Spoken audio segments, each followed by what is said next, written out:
Hi everyone, this is your favorite friend Jay or Jalan Salah as you formerly know her, film critic at Geek Vibes Nation in Session Film and Keith Loves Movies. Today I have a channel favorite, a personal favorite of mine, a friend. Everyone here knows and loves Tone Gasman or Christopher Kulik, our friend and our interpreter of films, like a person who loves to delve deep, deep, deep into movies that a lot of us have seen and probably forgotten, or more recent, cool ones. So wait for our Christmas special with Chris and Chris or Stone and Kristen because it's gonna be really cool, you guys. Wait for it. Today, though, Chris and I are like retaining our childhood memories, returning to our inner child, which we should cherish more and love and nurture by returning to Oz. So look at this beautiful, beautiful. Oh my gosh, wow. And Christopher is always prepared. He always has the physical media because firm believer. Let's keep it. You guys, look at this beauty. When did you get this? I got this back in, I think, 2016, and it is now out of print and very, very expensive. See? So you have treasures. Like you're a treasure island kind of movie lover. I can feel it. Like you have a Oh, lot of yeah. treasures. If you are a cinephile, you better rate this guy's house. He had a lot of shit that I'm sure no longer exists, and it's gonna be very expensive soon. Return to Oz's 1985 dark fantasy film released by Disney, co-written and directed by Walter Murch. And if Yes. you're like us, a lover of the Ozverse in general, you're gonna love this one. But I want to know, when was the first time you saw it? Because believe it or not, when you recommended it, it was the first time for me to watch. And you had never heard of it before. You didn't know about the film's existence. No, I just the books. And I read the books on your recommendation, and what a trip down memory lane. I was like, I want Oh, to be a kid again and get excited about things, but just not the exactly. film. Okay. I was 6 years old when this movie came out on VHS. My parents rented it, and Wizard of Oz I had already seen on VHS. It was one of the first movies I'd ever seen in my life. Yeah, there you go. On a VHS tape with Wizard of Oz and Star Wars. And we wore out that tape over 20 years. But Return to Oz, I don't think any of us, me and my parents, were prepared at how dark it was going to get, how sinister and twisted it was going to get. It doesn't have an ounce of the joy of the 39 version, which there's a reason for that, obviously. Years later, of course, you realize, oh, when you go back and read the books also, what Walter Murch was doing here was trying to go back to the original L. Frank Baum stories. As wonderful as the 39 film is, and it is, it's a perfect film, it's a classic, it needs to be Perfection. seen by, it is perfection. But with the one asterisk, you shouldn't take it as gospel. It is not L. Frank Baum. It is vaudeville. Nothing wrong with that. Nothing wrong with that at all. Okay. But you know where I'm coming from on this. Return to Oz, Disney wanted to make an Oz film before they lose the rights to the sequels to the books. But MGM owned the first book and the 1939 movie. I don't think I've ever heard another case of a one studio suing another studio because MGM automatically assumed, oh, okay, well, you're going to be using the ruby slippers. You need to pay us some money. Oh my God. Oh, It's disgusting because I adore Return to Oz. I think it's just almost as great as The Wizard of Oz, even though they're completely different films. I agree.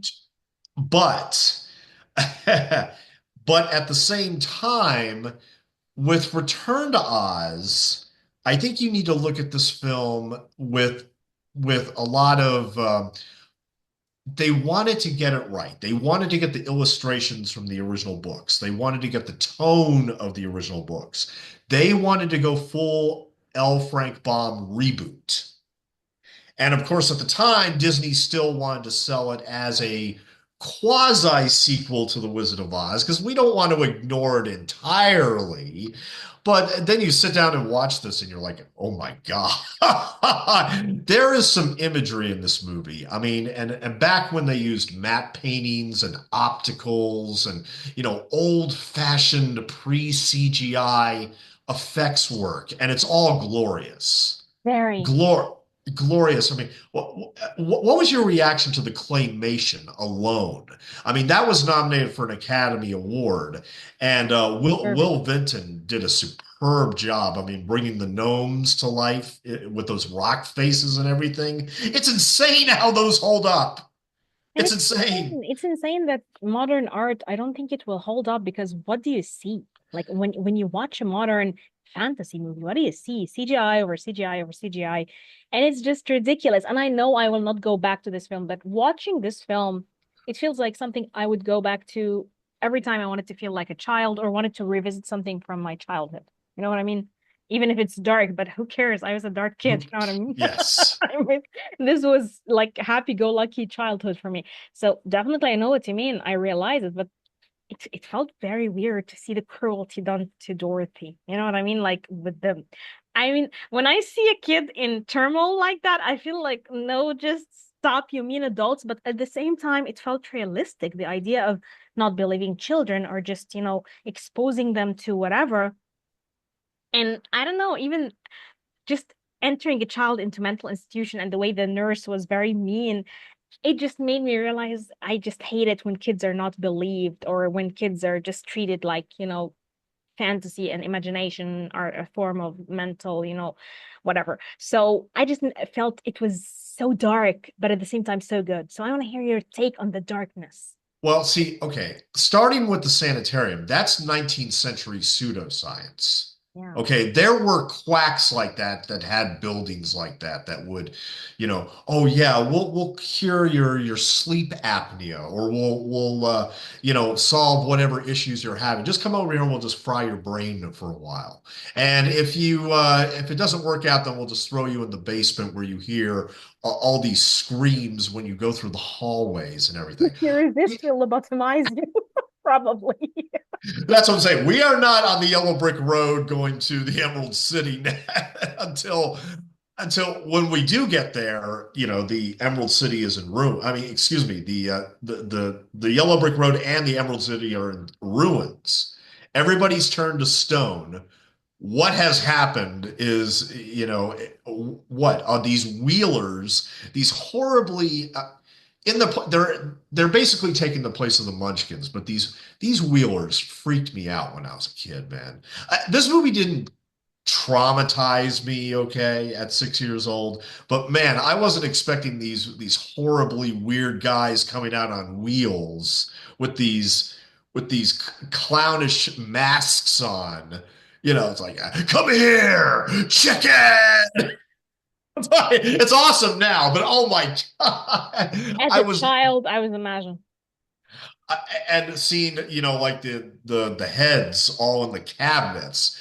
That was an image that got scarred into my brain for forever and ever. Like, wow.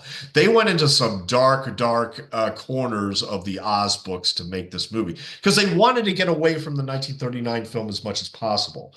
I am convinced if it wasn't for the ruby slippers controversy, had they used the silver shoes from the books, which was the original intention, I think people would have looked at the movie entirely different in 1985. I think they would have realized, oh, we see what you're doing. We think you're going to traumatize our children with this movie, but still, I don't know what was up with the parents back then. I mean, my parents thought it was too dark, but they didn't think it was going to traumatize me, which it didn't. So, But yeah, they weren't freaked out by it. They recorded it for me. They obviously knew I loved it enough that I want to watch it over and over again. So, but I mean, once we go back to Oz and we realize what has happened, I mean, we now have these like the deadly desert, which turns you automatically to sand, and then we got these lunch pail trees and this powder of life that can make Gump's heads come awake and fly you across the landscape. Oh, it's wonderful. It's all wonderful stuff. And part of the reason why I wanted to do this was because of Wicked now being an international success. Uh, I don't know how far this Wicked thing is going to go because we still got part two next year. And like you, I mean, we don't care. We don't No, care. If you care I'm about it, that's interested. cool. That's I'm not cool. Go interested. enjoy Wicked and Defy Gravity. That is cool. This was never going to be on my bingo card for the year. Oh, yeah, I have to see Wicked Part One in the theater. No. Oh, and at the same time, we were more imaginative as kids. Our childhood was filled with a lot of, I think, color and actual artists who were very creative and did things with hard work. And of course, it took the studios more to produce and pay them, which is why they are now going to these like lame solutions because Wicked doesn't even look like a visual feast to me. Like I wouldn't want to watch this movie. Probably people love the songs and probably fans of the Broadway one. And maybe the kids these days are used to this. I think so. But I think us as kids, we've been used to more and more, and our imagination was more unleashed and didn't have like those restraints of the medium and the studios making up crap and calling it genius work. And also, I think Yes. Disney was much darker back then. Like, I'm sorry, but we were traumatized as kids because Hello Dumbo, Bambi. I mean, even the evil genie Yeah. in the original Pinocchio with Snow the White. monster of the whale. Yeah. Even All Dogs Go to Heaven and The Brave Little Toaster, these cartoons, and they were all like my parents always brought us this stuff, and they just gave us the VHS tapes, which is why I was like watching Last of the Mohicans with my dad when I was 9, because I've already been traumatized by cartoon. So hello, violence. So definitely, it's a different world for us. I don't think we would buy Wicked unless we're like, cool, critics going to enjoy everything that everyone loves. But no, we're not. We're just psychos. So no, we're not gonna buy this, you guys. I'm sorry, but I don't have the least bit of interest in watching Wicked. Yeah, we're not going to go see it because we're not popular. We're not popular. Like, I guess some of the songs are fine, but I don't want to go see it the on the songs stage or are see it okay. on the screen. I can stream it later if I want to, but Exactly. Like wait for just like Wonka. I already was a fan of the oh old. yeah, yeah, and I And like liked Wonka. yeah, Yeah, it wasn't bad. You know what I mean? It it wasn't wasn't bad. It wasn't bad. good. It was good, but just, like I preferred other stuff maybe.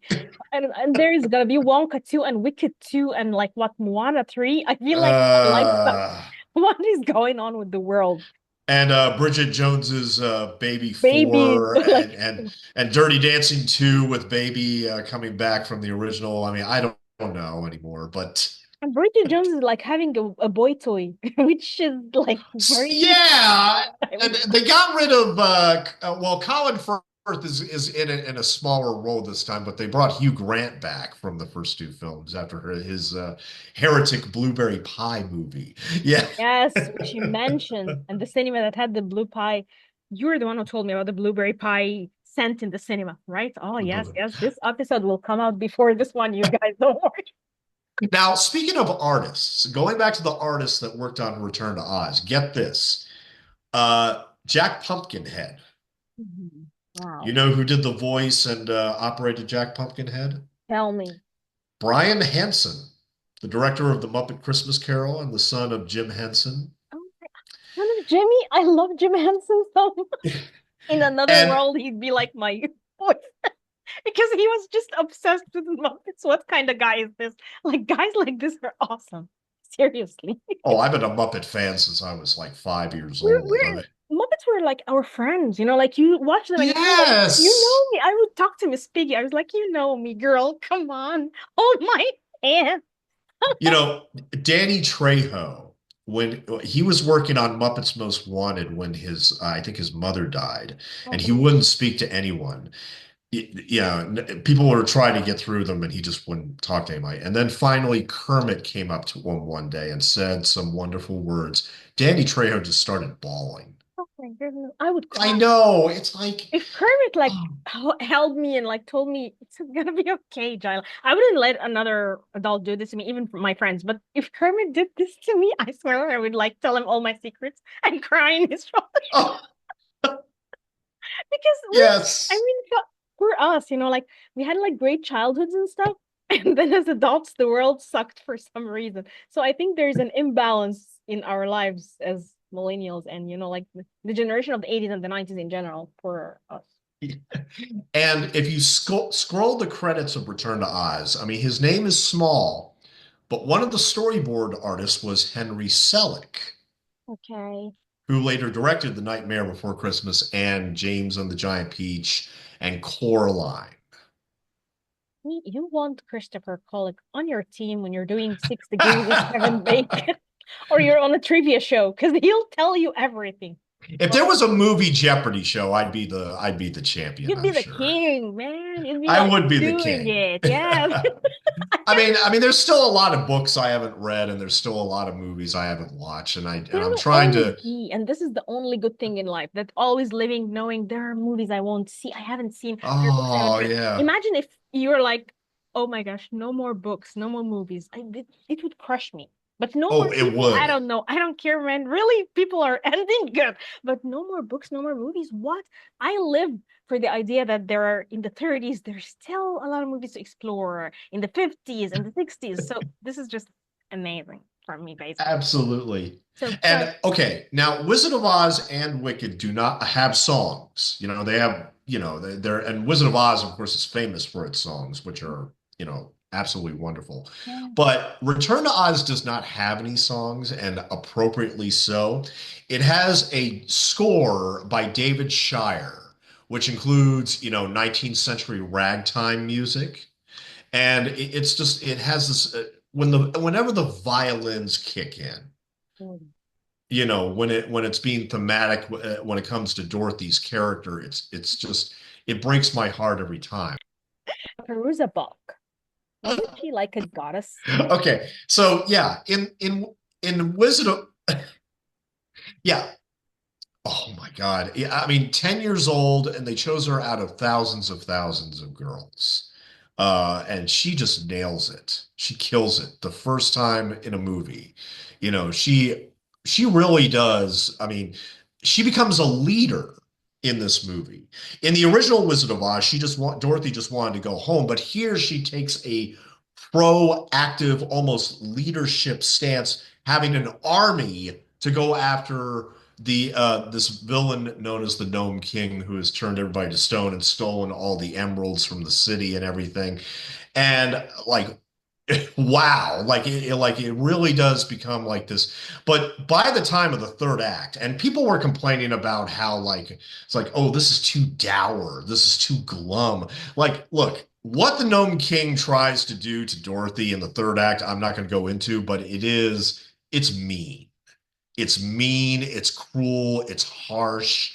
There are moments in that third act which are soul crushing, I think, because of her journey and what she goes through and everything. And it's also beautiful. I mean, with that David Shire score, and then you have the Will Vinton claymation effects.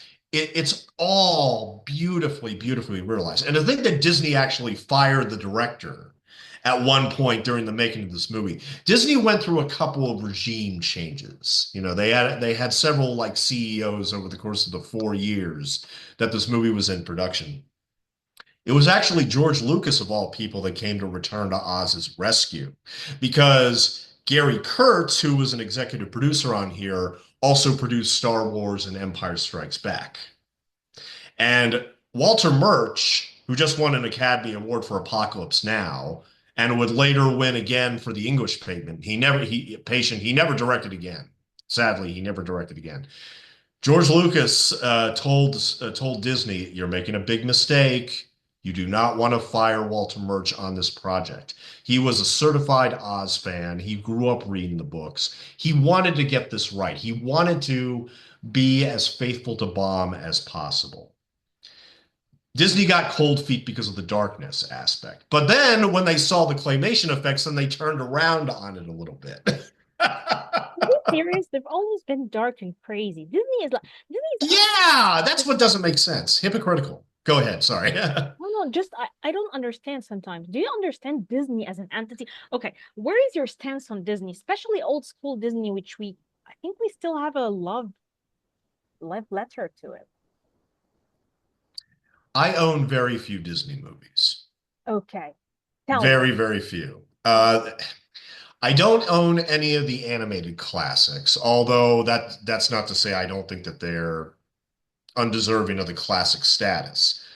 I've seen Pinocchio, I've seen Lady and the Tramp, I've seen Dumbo many, many times. Dumbo may be my favorite, of all of them, to be And I would perfectly cry every honest. time, but it's so scary and very. Yeah, I remember I was crying at this hazing scene with my sister because we were so young, and it's like you never expect this as a kid. You know what I mean? Like as a kid, you would never imagine they would do this to the elephant mother. What? This I escalated know. so quickly. So, oh my. Okay, so why don't you own the classics and tell me your stance on Disney in general? What do you I like? just, I just, there, it came to a point where I just refused to support the studio anymore Okay. in Interesting. any, and I think the biggest example is actually the Muppet Christmas Carol, and we'll talk about that when we talk about the Christmas Carol. They did a major, major sin on that release, a major sin. But then again, all they're doing is remaking their old catalog titles. That's all they're doing. That's all they're doing, or trying to ride high off Jumanji sequels. Or, I don't understand why. And worst of all, they're buying other studios and they're locking away their libraries so that they don't see the light of day. Yeah. What they did to 20th Century Fox is, horrible. What Horrible. they did to the Touchstone library, keeping those, never releasing those on Blu-ray is a travesty into itself. Disney just it doesn't care anymore. It's all about, I mean, it's just all about the movies that they're working on, like with Marvel and the opening weekends and all that. But man, their stock has been plummeting and plummeting and plummeting. I mean, nobody wants to see Disney movies anymore. I mean, what was the number one movie last year? The Super Mario Brothers movie. Oh yeah. Yeah. I mean, that was massive, and all of Disney's films, either flopped or just did not do anything. I mean, I think like the movie they were celebrating their 60th or 70th anniversary or something. Uh, I forget the name of it. It just bombed. Yeah. They lost it. I They lost the recipe for some reason. Yeah. And they probably the lost. studio greed is just killing them over and over. Yes, yeah. It just and like I said, we'll talk about the Muppet Christmas Carol thing when we get to that. But because yeah, that still pisses me off. Got That it. still pisses me off to no end. It's so heartbreaking. So I only have like 6 or 7 Disney movies in my collection, like That Darn Cat, Pollyanna, The Love Bug, Okay. So you Pete's have Dragon. Yeah, these fictional girls. We have Dorothy, we have Pollyanna, we have Anne yes. Shirley, we have Emily of New Moon. Which is your favorite and why? And why do you think Dorothy has this status of being iconic? Why do we love her? Why do we love Dorothy so much? I mean, just because, I mean, I think because if you're living in a place like Kansas, which is so flat and, nothing but fields on the horizon. I mean, especially back at that time. I mean, and Dorothy is this high-spirited young girl who just wants to, go out and play with her dog and everything, you know.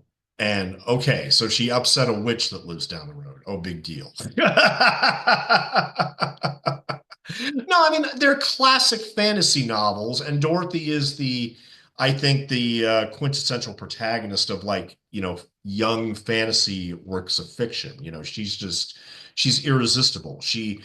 But what I like about her, especially in Return to Oz, is like I said, how she has this determination, this arc, where she has to fight some battles to get to where she needs to go and where she wants to go. I mean, I mean, she comes back to Oz with everybody turned to stone. What do you do? What do you do? Exactly. It's And so yeah, and true. you have to get to know new characters that Probably, I mean, like I remember reading in the Wikipedia page on Return to Oz that somebody was complaining about, well, look, the new friends that Dorothy has in Return to Oz are not as warm and cuddly as the Scarecrow and the Lion and the Tin Man, who are barely seen here, by the way. This is not their adventure. Exactly. Okay. This is just not their adventure. But I mean, like they were complaining about, well, it's weird in the books and it's weird in the movie. Well, yeah, it is weird, but I like how they are completely different from the other characters. Completely different. I mean, you can't really make any, TikTok and Jack Pumpkinhead and the Gump are all magical, creative characters that fit into this world so wonderfully. I like them just as much as the Scarecrow and the Tin Man and the Lion, but for different reasons. Exactly. They don't sing any songs in Return to Oz, but It's not a happy world. It's a sad world, which kind of fits the characters she meets now are not as warm and cuddly as happy-go-lucky as the other. no, no, no. And in that early sanitarium scene, were you able to tell that the person um, pushing the table with her on it was the head wheeler? Hmm? Did you notice that? No, You no, didn't notice that? God. Oh my God, It's a why? little trick like with Wizard of Oz, like if you recognize the farm hands when they became her friends in Oz, it's the same thing. They don't make a big deal out of it though. You'll be sorry for treating me like this. I'm a terrible person, and I am only a machine, so I cannot be sad or happy no matter what happens. Damn it. Now, one of my favorite bits, I'm not sure how many people have noticed this, but remember when the Mombi is talking to the Gnome King near the end? And Gnome King is, telling her what he's doing to Dorothy and everything, and that, that soon he will be, quote, completely human. The look on her face is so suggestive. It was intentional. Hmm? Like, Why? oh, there's going to be a human man now in this world. I'm like, oh, Okay. no. The look on her face is like, oh. She's gonna do him. That's a joke for the adults, but She's gonna try him, definitely. She was waiting for this well, moment. well, she's doing nothing with the wheelers. What's she gonna do, this poor girl? Oh my God, wheeling all over her. Like, Nothing to do with those. but well, no, seriously, like the sound, it's all about the sound. I mean, Walter Murch was a sound technician, celebrated one. Like And like when you sound. hear the wheels in the sanitarium and then you hear the wheels in Oz, it's it's so Same. similar and it gets you so much. Yeah. I think Hmm. it's the same. As if the sanitarium is kind of like same, and they turned the Emerald City into this crappy place. Oh my God. Yes. Wow. But I love this. The idea that he's a sound tech guy definitely helps because this movie is very rich in sounds. And you always appreciate it when Rich. this happens because lots of sounds everywhere and you can feel everything's just fresh in your. I don't think you would find that in Wicked, would you? Oh no. Oh no. I mean, I know CGI has come a long way. I know it has, but I dread watching the images in Wicked, and it's just not going to have the same. It's just not going to have. I mean, if it works for children today, okay, I guess. But I mean, here again, I mean, I'll watch it when I watch it, but it's not going to be anytime soon. It will be something you anticipate, like, ooh, I can't wait, like to watch it. I don't think there is a movie that you do this like for. Like there is this movie that which was the last movie that you felt like I have to go to the movie theater. I can't. Because for me, I don't know. Even my most anticipated 2025 movies, I'm like, okay, yeah, sure. Like I want to watch Nosferatu, but I'm not dying, crawling Right. to the movie theater to watch Nosferatu. You know what I mean? Like, no. Okay, yeah. They're probably taking me like my cousin and my sister, and I'm like, coolness, yeah, but still not dying to see it. I remember my passion for seeing something in the movie theater. I think it died out on me. I don't know. Which was the last movie that made you go like that? Oh, The Northman. So you're excited or, impartial to Nosferatu? Oh, I've already got my tickets. When you buy your tickets Watch it online, before me. I will. Don't you dare.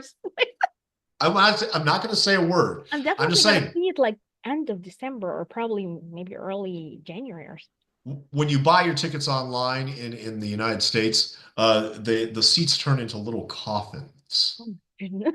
Don't bully me, Nosferatu. I want to live. I want to I live. just hope it doesn't boil down to just a vampire wanting to make out with Johnny Depp's Mm, daughter. This is I hope it her doesn't boil getting down to. seizure after seizure. I don't care. Honestly, she's not Isabel Adjani. I don't know, man. She did a great job. Good for her, seriously, but just I don't know.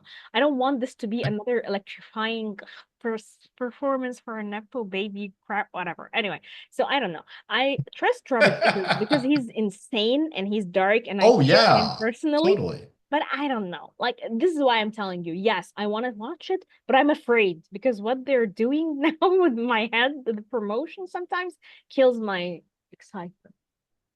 I understand what you're saying. I totally get what you're saying. I'm just wondering which is going to do better at the Oscars. Is it going to be Wicked or Nosferatu? Wicked. Wicked is Uh, gonna kill it. They were remember, still Barbie not. only won one Oscar. Yeah, but Wicked, they'll be warmer to it. Barbie was mean. Barbie was sneaky. They don't like the hidden feminist message. But Wicked, it's all fluff up. I don't think they'll do anything to Wicked. They will love Wicked like idiots and start giving it all the awards. Probably. Okay. Yes. What I'm saying is, if Ariana Grande wins and Zoe Saldana loses for Emilia Purse, I would. I don't want. I. It's is this mean? I don't want her to win. I don't want Ariana Grande. She doesn't. This whole promotional tour is icky to me. God, I love my co-stars. Thank you, my what is going on? And I feel like it's too much. I feel like it's very Oscar baity too. I don't buy it. it is way too Oscar baity. Way too Oscar baity. Unlike something like The Substance, which, which is an advancement. And I don't know if they're gonna give it anything. Like probably they're gonna put it under the rug, right? I feel this. I feel they're gonna ignore it. What do you think? If it gets anything, it's for Demi Moore. That's the film's best shot, I At think. least let's give her something. At least give one of us something. Probably a nomination. Yeah, maybe. But see, that's the thing. Like the Golden Globes, I mean, horror would go under it would either go under drama or comedy or musical. So Wicked's got musical comedy lined up. Substance may take drama, Oh my or God. even Nosferatu might take drama. Who knows? You think Nosferatu has a shot at the awards? Now this is interesting. Oh yes. The early reviews have been stellar, have been unanimous. They've been unanimous about Nosferatu. Oh la la. Yeah. Ooh. I know. I All those know. coffins. The award season is the award season is heating up. But you didn't tell me, like, which did But like I said, I lost faith. I tell me first? Yes, you lost faith. oh, go ahead. No, you first. You first. You lost faith. I lost faith in the Oscars when they ignored Toni Collette for Hereditary. I agree. What a performance. What a film. Okay. So why do you think the Yes. silver shoes? Why do you think the silver shoes are important for the continuity or the massive love that Return to Oz would have got? Well, it would have distinguished, this movie from Wizard of Oz and let people know, hey, this is the shoes from the books. We always intended to follow the books and not the 39 film. It would have let people know, I think, had they seen the silver shoes. Oh, I think it would have made sense. I think it would have made sense. The reason why they used the ruby slippers in the 39 film was basically just to sell the Technicolor. It was all technical. Yeah, it was all technical. And look how I So that's why I'm saying it would have made perfect sense in 1985 to do that. It would have, but MGM they were greedy and bitter and you know yeah, just give us some money. what they care about. Definitely. And I think studio greed actually ruins art. When, like you have studios clashing and kind of like, In many ways. Disney should have fought for the production. They should have said no. We are using the shoes from the books. And yeah, I mean, I've always liked that whole notion that yeah, at the end of the day, I mean, these books are just about two bitches fighting over shoes. which is very womanly. Yeah, kind of, yeah, Women fighting fight over over a pair of shoes shoes. on, Yeah, like the Black Friday sales. yes, yes, definitely. Definitely. Also, by the way, did you like Oz the Great and Powerful? That Disney one that they did back in 2013 with James Franco? Did not see that. It was not good. There are awful things that they do later on, like the many Alice in Wonderland movies. I don't know. I just like Oh, I've never watched them. I don't want to. they're Ugh. awful, which is like They why look awful. exactly they look awful. They Thank you. look awful. Thank you. They do. They look awful. So Just why by the would you trailers, they looked awful. exactly. Exactly. So And definitely Charlie and the Chocolate Factory with Deep Roy, a billion Deep Roys doing the Oompa Loompas, the CGI Oompa Loompas. I've only exactly. seen that much of Charlie and the Chocolate Factory. I'm like, ugh, Exactly. no, no, No, boo. ugh. Definitely. So Give me my old school, old school animatronics and effects, and that's how they used to make movies. I mean, Titanic was really the last time that they used all those old-fashioned tricks. It was really the last time because once CGI took over, and that's why it's not nearly as interesting. Well, like, I mean, Who Framed Roger Rabbit? It's interesting how they made all that without CGI. But now you see, documentaries or production featurettes today, they're just people in front of computers. There's yeah, no there's no hands-on creativity anymore. It's exactly. just There are no real artists and with making movies. AI, I mean, yeah, Exactly. yeah. People who are like spend time after time after time designing and creating and drawing, which is why it sucks. Yeah, yeah. Okay, so as someone Those that, days are just long gone. since you enjoyed Wonka, tell me what distinguishes it. Yeah. Like what makes it special? What distinguishes Wonka from like say like what makes it special? I mean, I was honestly very surprised how much I liked Wonka, and I thought it worked in doing a compromise between people that love the books and those that love the 71 feature film with Gene Wilder. I think it did an excellent compromise. Whereas Charlie and the Chocolate Factory, that seemed a bit more, oh, well, we're gonna just do the book, or whatever, and make Johnny Depp come off like a demented, Exactly. disgusting. I Oh, don't know what he was doing. He was trying to do like a game show host, like ew. yeah. Gene Wilder trashed that movie and Gene Wilder and oh yeah, and Johnny Depp's performance. He trashed it. Ever since Johnny Depp went all lunatic, I want to be different in every film, his career failed. Definitely. Yeah, oh yeah. Too Yeah. I'm gonna far. be Rango. Yeah, You know exactly. the Exactly. Go. what is that? What is that? Is that a iguana? What? Yeah, exactly. Thank you. Thank you. Oh, that was awesome. Like, ew. A lizard he was a lizard or something. I heard that he's actually directing now. Johnny Depp is going to be a director. Oh boy. And he's gonna be with Penelope Cruz, whom I love. I don't know. Ew, I'm not gonna watch the movie because I don't care about Johnny Okay. Depp anymore. Like I really don't care about him. Seriously, even if Yeah, there I were know. nothing, even if there is no scandals, nothing, I don't really care. He does nothing for me. He's gone. Don't really care. Nothing. Exactly. There's no charm. He's They lost gone. his charm, whatever he had He's in him. gone. Exactly. That's true. So yeah, I'm not gonna watch. I'm not Oh, watching. we'll still watch Benny and June, though. I mean, come The old on. school ones We'll or still Dead Man. watch. Have to watch Dead Man or something. Dead Man. Because Jim Jim Jarmusch, Jarmusch's Dead Man. I Yeah, want yeah. to see Jim Jarmusch is brilliant. We have to watch something Jim Jarmusch and talk about it. Broken Flowers. Yes, That's what I vote for. that's a very rare film too. A very rare Jarmuschian film, which is very odd for him, I think, to make because it felt very Very rare. familial and Very. personal and kind of different from what he normally does. Great choice, great choice. Yes, yes. Put on the docket. Hmm. Mm-hmm. Okay. So,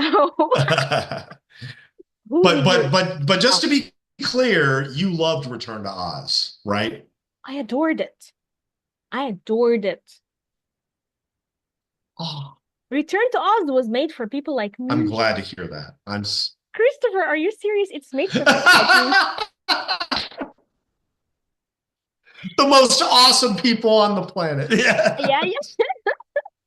Like I was born to love this movie. And you know that. Like these are my Oh. movies, definitely. And Fairuza, I'd watch her in anything. She's just this child that you would feel this is me in another life. You know what I mean? Like I want to go there and be with her or be her and Mhm. just venture into the unknown and be brave. Of course, I loved it. Who do you recommend it other than us? I, I recommend it to anybody who doesn't want to see Wicked.